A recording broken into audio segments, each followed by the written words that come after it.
நம் இல்லங்களின் அரசிகளான மகளிரை மகிழ்விக்க முக்கியமான வாக்குறுதி.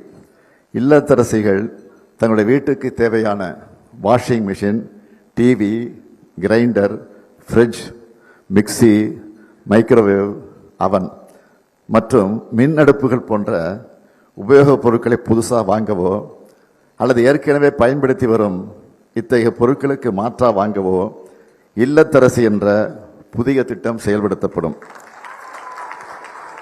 இந்த திட்டத்தின் கீழ் வருமான வரி செலுத்தாத குடும்பங்களின் இல்லத்தரசிகள் அனைவருக்கும் அவர்கள் வசிக்கும் பகுதியில் உள்ள கடைகளில் இந்த பொருட்களை வாங்கிக் கொள்ளும் வகையில் ஒவ்வொரு குடும்பத்துக்கும் இந்த பொருட்களை வாங்கிக் கொள்ளும் வகையில் அவர்கள் வசிக்கும் பகுதியில் உள்ள கடைகளில் ஒவ்வொரு குடும்பத்துக்கும் தலா 8000 ரூபாய் மதிப்பிலான கூப்பன் வழங்கப்படும்.